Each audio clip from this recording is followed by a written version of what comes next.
dipimpin oleh ketua kelas. Hormat, gerak. Tegak, gerak. Berdoa mulai. Bismillahirrahmanirrahim. Anak-anakku, untuk pagi ini bagaimana kabarmu? Baik. Untuk hari ini siapa yang tidak masuk? 4 orang, Pak. Iqbal, Nadia, Dahlia, Naila. Anak-anakku, kemarin sampean sudah mempelajari tentang pengertian teks cerpen, kemudian ciri-cirinya apa, tujuannya apa. Ada yang masih ingat apa sih cerpen itu? Saya tahu, Pak. Cerpen adalah sebuah karya sastra pendek yang bersifat fiktif dan mengisahkan tentang suatu permasalahan yang terdiri dari tokoh secara ringkas mulai dari pengenalan sampai akhir dari permasalahan yang didasarkan pada tokoh. Tepat sekali, 100 untuk Nabila. Coba kamu lihat di slide di sini. Tujuan kita ada di nomor 6 dan nomor 7. Yang pertama, setelah melihat tayangan PowerPoint atau video, siswa dapat merancang cerita pendek dengan menyusun gambar yang benar berdasarkan kerangka serta memperhatikan struktur teks dan kebahasaan. Itu yang pertama. Tujuan yang kedua adalah setelah melihat tayangan PowerPoint atau video, siswa mampu menyusun cerita pendek dengan menyusun gambar yang benar, tema persahabatan berdasarkan kerangka dengan memperhatikan struktur dan kebahasaan. Itu adalah tujuan kita untuk hari ini. Baik, selanjutnya saya ingin mencoba mereview kembali tentang ciri-ciri cerita pendek. Coba siapa yang bisa menjawab? Saya, Pak. Sebuah cerpen memiliki ciri yang khas di antara karya sastra lainnya, yaitu bersifat fiktif atau karangan dari penulis, tersusun tidak lebih dari 10.000 kata, dapat dibaca dengan sekali duduk, diksi yang masuk akal yang rumit sehingga implementasinya memiliki alur tunggal atau satu jalan cerita, biasanya ditulis berdasarkan peristiwa dalam kehidupan, memiliki pesan moral yang terkandung. Bagus sekali, 100 untuk Rehan. Beri aplaus.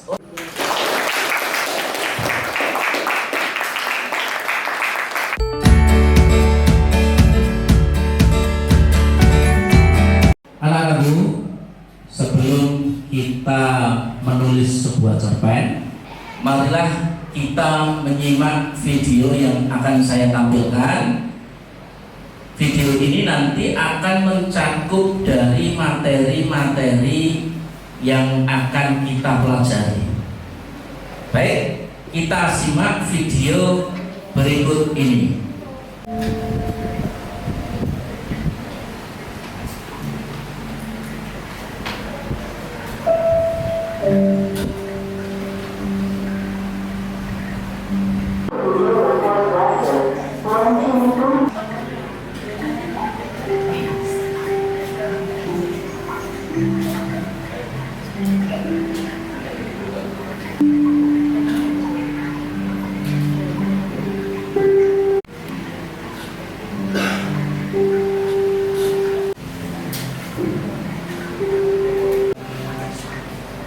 Anak-anakku, kalian nanti sudah melihat atau menyimak sebuah video tentang menulis cerita pendek.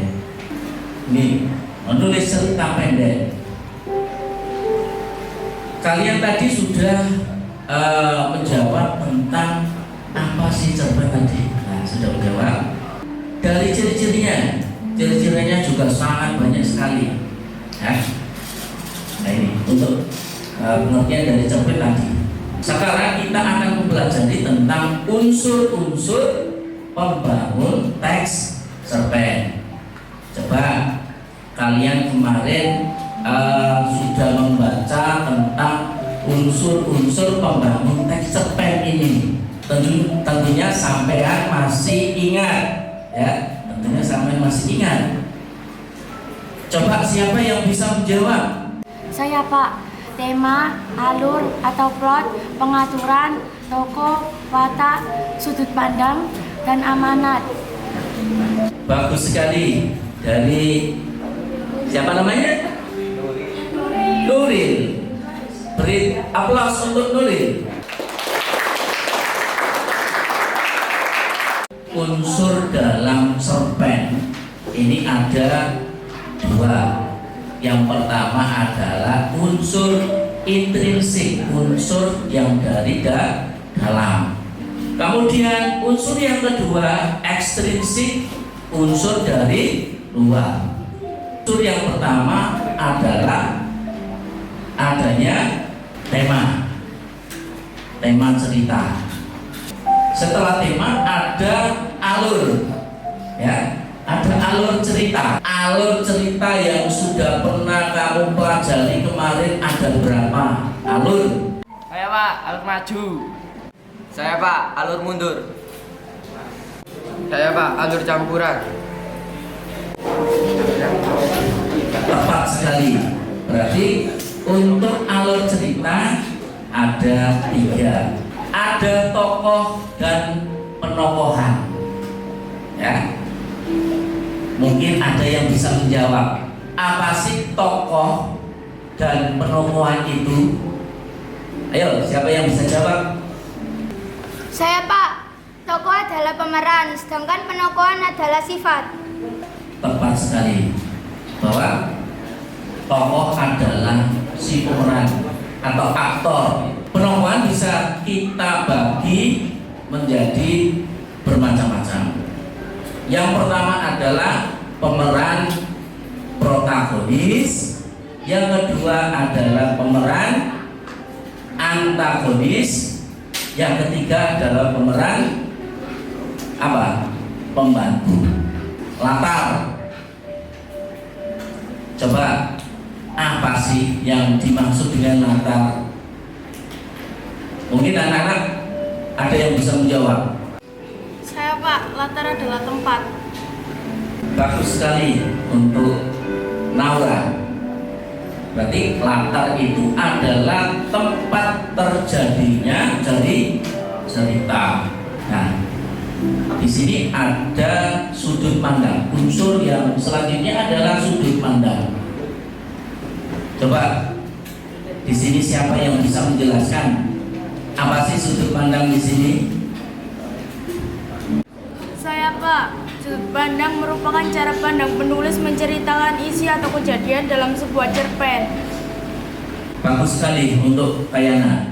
Berarti untuk sudut pandang di sini adalah merupakan cara pandang penulis, ya, yang menceritakan isi atau kejadian dalam sebuah cerita sebagai pelaku utama.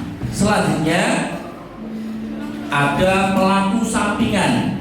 Yang kedua adalah sudut pandang orang kedua, dan yang ketiga adalah sampingan. Amanat dalam cerita cerpen, ya. Coba siapa ini yang bisa menjawab apa sih amanat itu? Saya Pak, amanat adalah pesan atau pelajaran yang terdapat di dalam cerpen baik tersirat maupun tersurat. Bagus sekali. Nah, jadi amanat di sini adalah sebuah pesan, unsur ekstrinsik dari cerpen. Mungkin ada yang bisa menjawab ini. Sangat mudah sekali. Coba siapa yang bisa menjawab, bisa angkat tangan. Saya Pak. Unsur ekstrinsiktif merupakan unsur yang membangun suatu cerita yang berasal dari luar cerita. Unsur ekstrinsik pada suatu cerpen meliputi 1. Latar belakang kehidupan pengarang. 2. Kondisi zaman saat karya sastra itu diciptakan. 3. Latar belakang kehidupan pengarang. 4. Profesi atau pekerjaan. 5. Status sosial ekonomi. 6. Pandangan politik. 7. Kepercayaan agama dan paham yang dianut pengarang. Bagus sekali untuk jawabannya. Jadi sudah dijelaskan secara lengkap. Ini mungkin ada dari salah satu anak yang bisa menyebutkan struktur dari cerpen ini. Coba siapa? Bisa angkat tangan? Saya, Pak. Struktur cerpen berbicara mengenai struktur teks cerpen. Maka beberapa hal berikut perlu dipelajari. Cerpen terdiri atas bagian-bagian berikut: A. Abstrak, B. Orientasi, C. Komplikasi, D. Evaluasi, E. Resolusi, F. Koda. Lengkap sekali.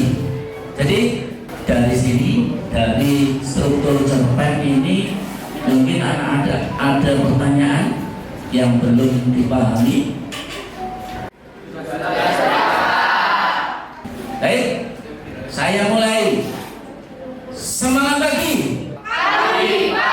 Pagi, luar biasa. Senin Saratullah. Jaya.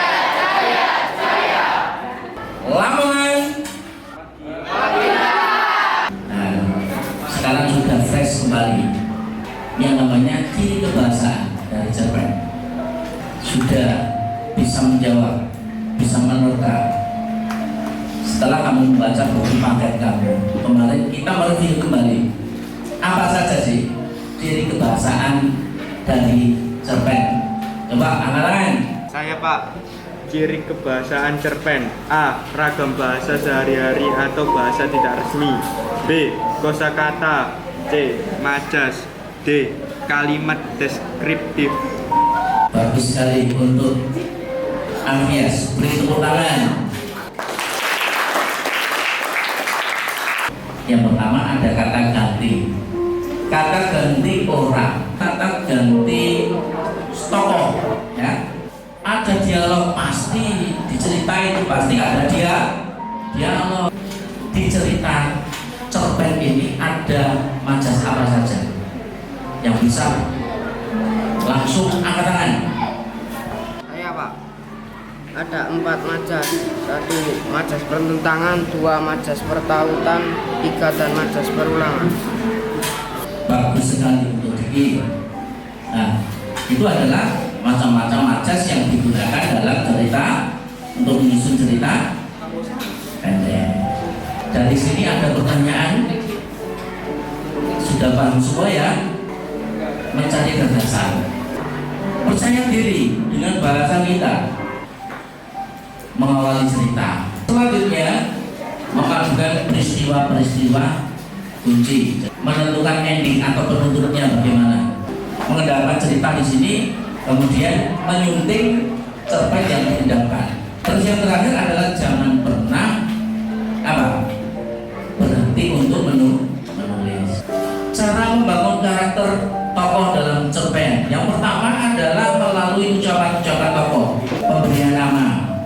Juga bisa deskripsi yang disampaikan penulis, sikap atau reaksi tokoh terhadap kejadian tertentu. Yang terakhir, terima kasih, belajar sepanjang hayat. Baik anak-anak, sekarang setelah kamu menyimak penjelasan materi tadi, Pak Guru mempunyai 6 gambar. Urutan yang benar nomor berapa? Coba angkat tangan. Saya, Pak. 6, 1, 4, 3, 5, 2. Saya kira melalui media gambar ini anak-anak pasti mudah sekali untuk menyusun sebuah cerpen. Sekarang kamu membuat sebuah cerpen.